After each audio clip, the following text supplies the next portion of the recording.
इस दुनिया में हर इंसान का जीवन कठिनाइयों और परेशानियों से भरा हुआ है, और जब भी हम किसी भी कार्य की शुरुआत करते हैं तो हमको शुरुआत में उस कार्य के अंदर बहुत बार असफलता मिलती है। लेकिन उन परेशानियों और कठिनाइयों में कुछ लोग हार मान लेते हैं। असफलता और सफलता जीवन के पहलू है, और हमको कदम कदम पर इन दोनों का सामना करना पड़ता है। लेकिन बहुत से लोग असफलता आने पर पूरी तरह से टूट जाते हैं और जीवन में कभी भी आगे नहीं बढ़ पाते हैं। यदि आप जीवन में आगे बढ़ना चाहते हैं और सफलता को हासिल करना चाहते हैं, तो आपके जीवन में लक्ष्य का होना बहुत ही जरूरी है, क्योंकि बिना लक्ष्य के आप अपने समय को बर्बाद करते हैं और आप किसी भी कार्य को बेहतर ढंग से नहीं कर पाते हैं। यदि आप अपने लिए सही लक्ष्य का निर्धारण करते हैं, तो आप अपने समय का बेहतर ढंग से सदुपयोग करते हुए सफलता को प्राप्त कर सकते हैं।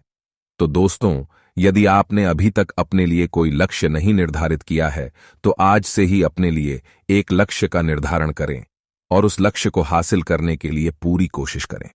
अगर आप अपने लिए बड़े लक्ष्य निर्धारित करते हैं, तो उन लक्ष्यों को छोटे छोटे टुकड़ों के अंदर बांट लें और सबसे पहले छोटे लक्ष्य से कार्य करना शुरू करें, और कुछ समय बाद ही आप देखेंगे कि आप बड़े बड़े लक्ष्यों को भी आसानी से प्राप्त कर सकते हैं। यदि आप किसी भी काम को लेकर बहुत ज्यादा चिंतित है, तो आपके दिमाग में सिर्फ उस कार्य से रिलेटेड ही विचार आते रहते हैं, और उसकी वजह से आप सही और गलत के अंदर फर्क नहीं कर पाते हैं, जिसकी वजह से आपके लिए सही निर्णय लेना काफी मुश्किल हो जाता है, और आप उस समय के अंदर अपने लिए कुछ गलत निर्णय ले लेते हैं, जिसकी वजह से आप कभी भी सफलता को हासिल नहीं कर पाते हैं। तो आपको जीवन में कभी भी किसी भी कार्य को लेकर बहुत ज्यादा चिंता नहीं करनी चाहिए। आपको सिर्फ और सिर्फ अपने लक्ष्य पर फोकस करना चाहिए।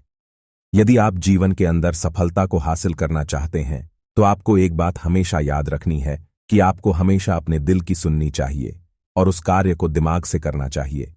जबकि बहुत से लोग दिमाग की सुनते हैं और दिल से कार्य करते हैं, जिसकी वजह से उनको हमेशा परेशानियों का सामना करना पड़ता है।